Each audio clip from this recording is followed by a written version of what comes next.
In the New Testament, Jesus makes some interesting comments about keeping his disciples in his word. And he talks about, and I'm thinking specifically about John 17, but there are other chapters and books where he talks about this idea about how he was able to protect his disciples while he was there and keep them in his word, but that he was going away and he was asking the Father to help with that in his absence. So, as I've pondered about this in the past, it's become obvious to me that the more God teaches us as individuals, the more of a responsibility we have to help others to learn the same things, but to go beyond in that. And Paul talks about this extensively. And we could spend hours quoting in verses and going through verses with these ideas, but I'm just trying to summarize this to get to a point as fast as I can. He talks about how the way Paul had to live carried costs that following his teachings would prevent his disciples from having to suffer in the same ways, if that makes sense. So Paul had to go through things a certain way, but if people listened to what Paul taught, they wouldn't have to deal with that. They could get all the benefit of the process he went through without the cost of that process. Now there's another cost. There are costs in humility and heed and diligence and all of that, benefiting from the teachings of a person. But the point is, light and truth is acquired in a certain way, and it's not necessarily shared in the same way. In fact, it's almost always the case that it's not shared in the same way. Because if, and this is a critical element of the gospel, if it could be shared in the same way it could be obtained, it would need to be shared. What's the difference? The way that you share it fits into a more limited window of faith, of obedience, of diligence, of whatever it might be, right? And so light and truth cascades this way. So one of the things that I've had to learn the hard way, oh, and by the way, it's not just that by doing this you can get the same benefit as the person who's teaching you. You actually have doors open to you that are closed to them because they had to go through things that you don't, that tarnished them in some way and closed doors. It could just be that time-wise, they don't have the time because they don't get to just pick this up as a 15-year-old. They had to spend 40 years learning it. And by the time they figured it out, it was too late for them to do it again. A very simple example of this is the fact that Jesus only lived for 33 years. But if we obtain and live his teachings, we can have experiences in our lives that in at least some ways transcend what he was able to enjoy. This is part of how he made himself poor so that we could be rich. And Paul uses that same language when he's describing his relationship, Paul, with his followers. So anyway, recently a friend of mine wrote a blog post where he was denouncing DEI, okay? And when I read that, I had some thoughts and I just wanted to ruminate on it for a while. And so here it is, the example, and then I'll teach the principle. I lost my career as a professor and significantly harmed the business that I had on the side, the startup that I had, which ended up failing, not in small part because of this. By having a blog that I had written on for years and years and years, and saying some things on that blog that, in retrospect, could have been said in a better way. Now, here we have to go into all of these subtleties that need to be explained. There's a difference between making a willful mistake, doing something when you know that there's something better you could be doing, and doing something where you see it as a retrospective improvement, meaning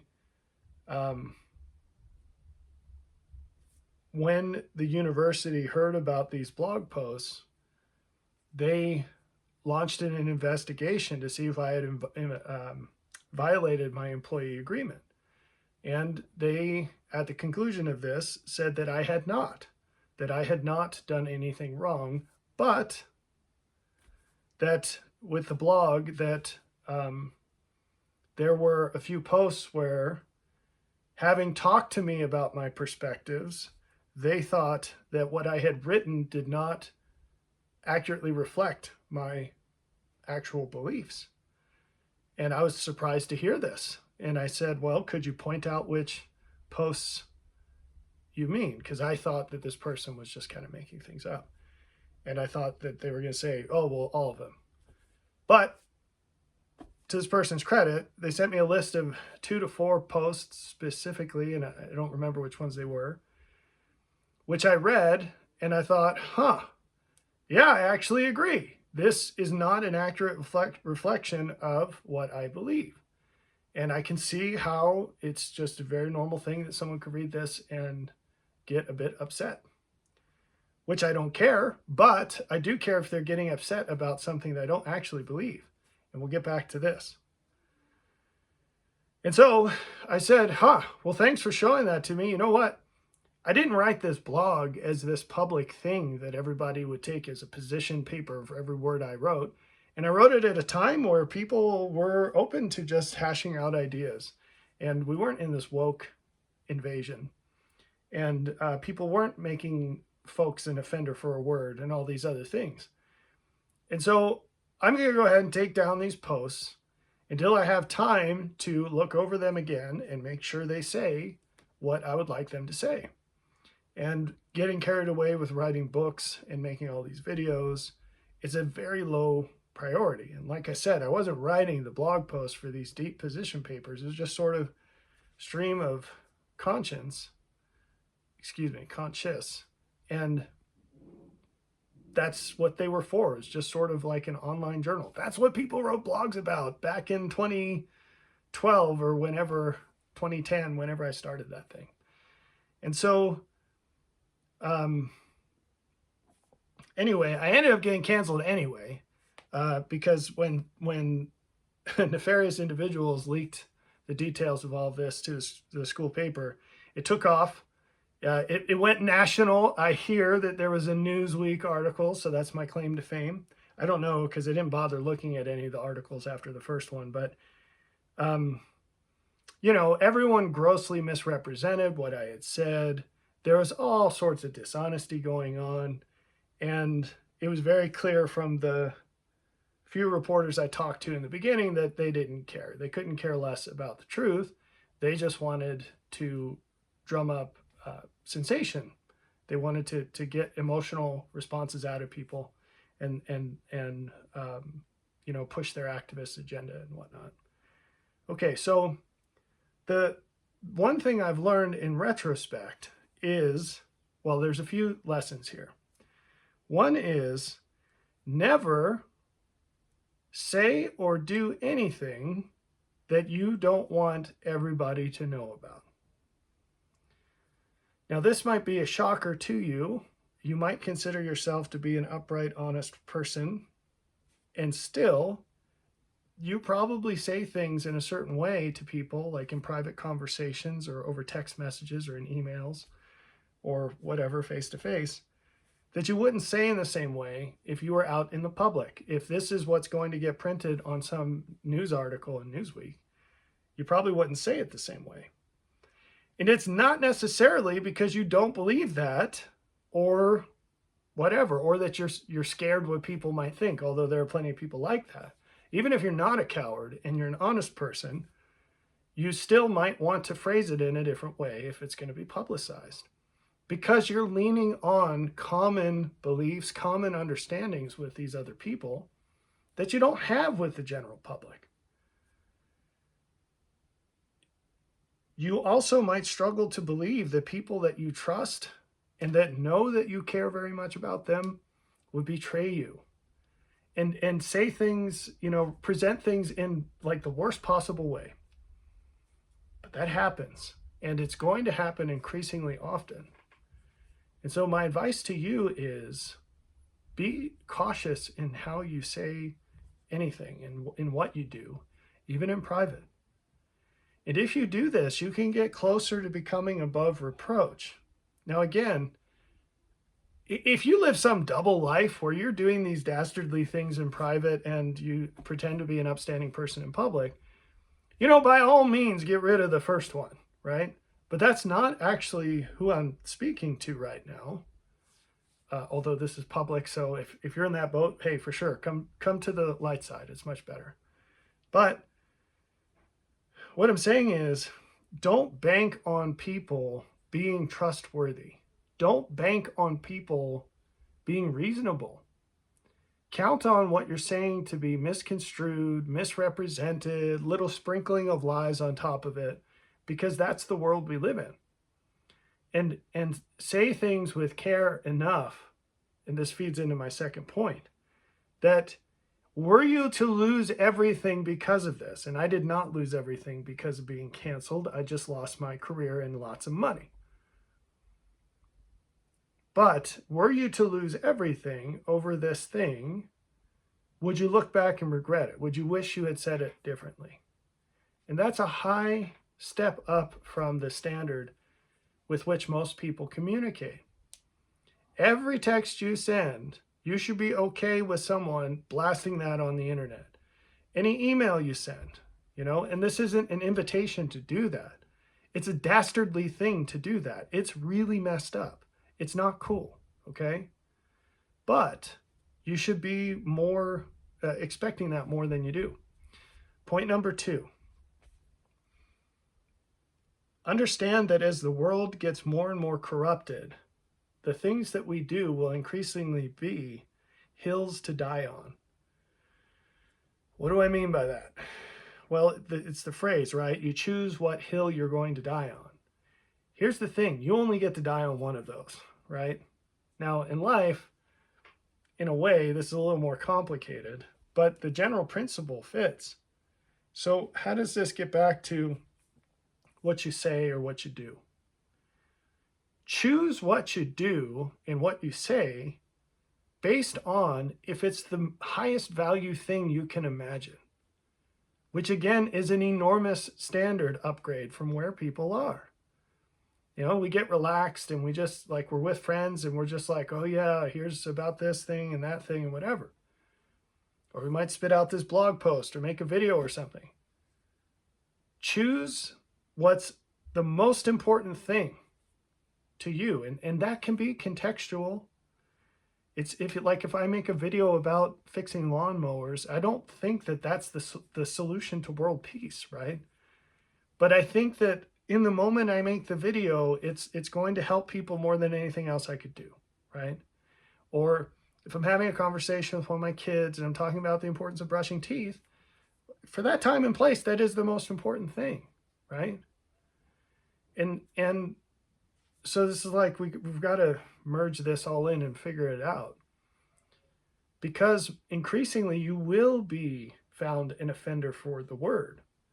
And the thing you say, you will be attacked for that.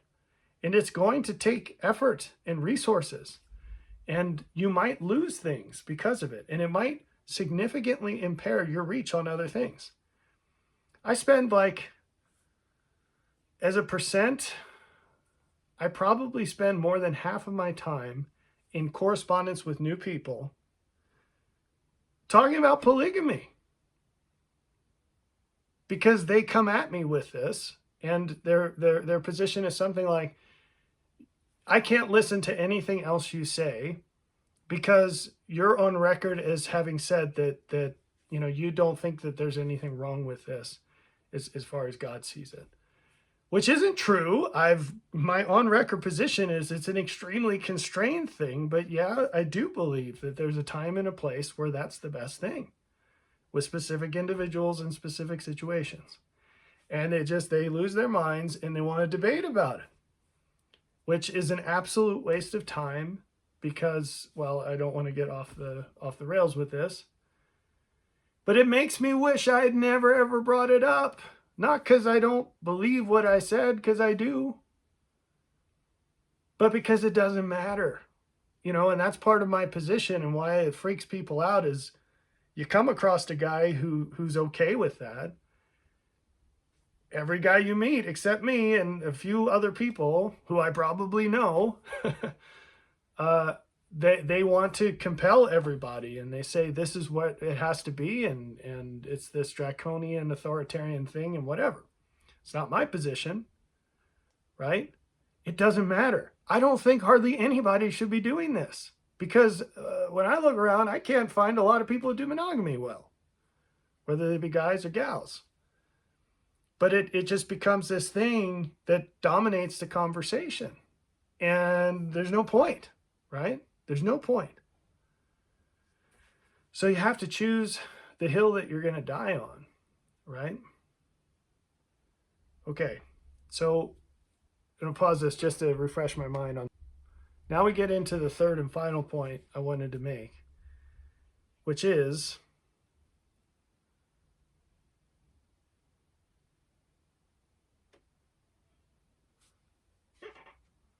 sorry, I had to remind myself twice.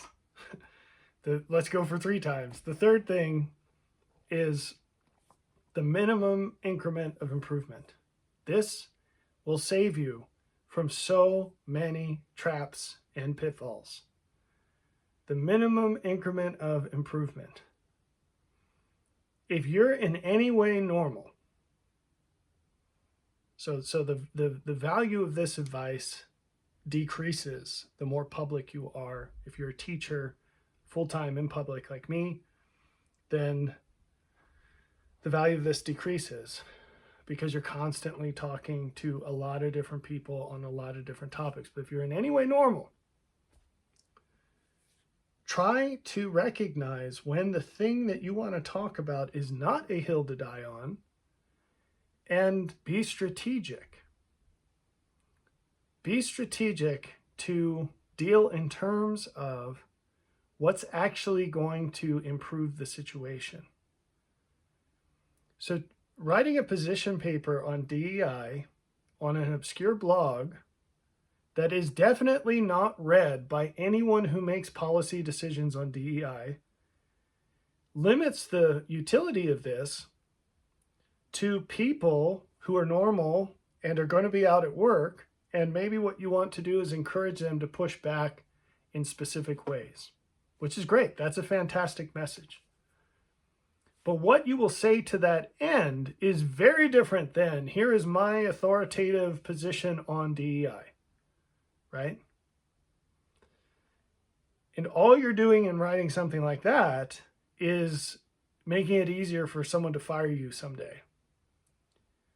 Now, it is vitally important to confront people that disagree with you on things. When they're doing things that you think are wrong, or they're saying things that you think are lies, or whatever, they're doing something where you think you know something better, it's vitally important to confront them. In fact, you'll see this as a theme in a book that I'm publishing next, the next book I'm publishing. But what do you do about it? You don't launch the nukes, because then everybody loses, right? It's the minimum increment of improvement. The time to take a stand for DEI is when you're in a meeting at work and someone overtly says, we need to be sexist or racist in who we're hiring next. And you push back and say, I'm sorry, that's sexist and racist, and you shouldn't say it, and we should not do that. And or I'm going to report you if I hear you say it again. And or I'm going to report you because you said it the first time. That's the time. That's the time to take a stand. I had a dean, here's an example of this. I had a dean who told my department when I was working at the university, we had permission to hire another professor. And she said that she would not approve the hire unless it was a woman. And I said, that's illegal. You can't say that. And basically, I dare you to try. So, we're going to do this search based on merit. And if the most qualified person is a woman, you'll get a woman applicant, a female applicant. But if it's a man and you don't hire them, you're going to have some trouble. So, we had to keep detailed notes on who we decided, how we decided, the facts, everything. And so there would have been a body of evidence for that. But that's the time to take a stand. I didn't know that years ago when all this unfolded. I had no idea the extent to which this is important advice. And I was much too free with what I said and how I said it. And looking back, how much different would I have acted? I think if I had known I was going to lose my job anyway for my religious beliefs and this witch hunt that they did, I would have probably chosen a different hill to die on. And it's not that I probably would have, I wouldn't have held any different beliefs. I probably just would have launched nukes on purpose.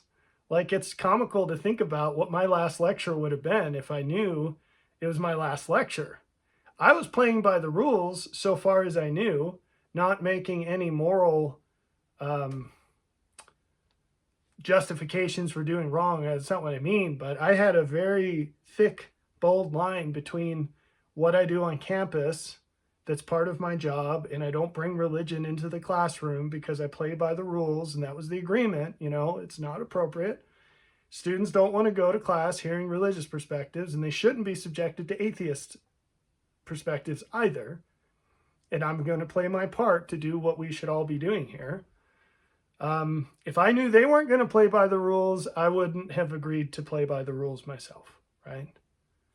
But when you look at all of these crazy things that people do, these figurative and literal self-immolations for a cause, look them up. And I won't mention them specifically. There are a lot, right?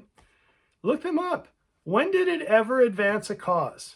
You're not going to persuade anybody to change by doing what they see as super extreme.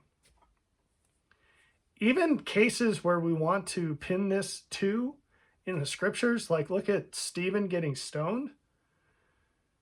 He was giving those guys the minimal increment of new truth at the time in the situation, Like 90% of the scriptures he quoted in his monologue, they accepted and were part of their canon, admittedly. It was just the little tiny next increment that he presented that caused them to kill him. And that can and will happen. Following this advice is not going to save your bacon. It's just going to make it better. Better bacon. Who doesn't want that? Right? Do you understand what I'm saying? Be strategic and do all the good you can. Don't just do something stupid to get tossed out early. Now, some of us came at a time and a place where there wasn't anyone to inform us about this. And we had to kind of bumble through it. And looking back, there are things we would have done differently, even if what we were doing at the time was the best that we knew. But you don't have to make those same mistakes. If you've got a soldier willing to put his body down on the concertina wire, that's not so all the other soldiers do that. Make use of the sacrifice by walking across the body instead of on the wire, right? So be wise about how you do this. Be strategic about it. Now, this is one of those funny things where a whole bunch of people need to be more bold in what they're doing.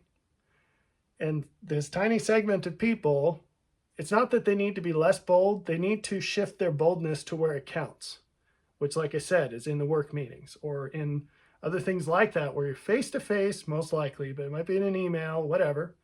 But you're facing a defined group of people where you can specify the next increment of improvement. Unless you want to die on the hill to say, I'm going to be a public person who pronounces the truth, in which case, yeah, write your position paper on DEI. And that's a very specific road to walk, right? Even people who do the most good in public tend to be closer to single issue teachers, you know, and it's their lack of positions on other, what's the word I'm looking for? It's their lack of positions in, golly,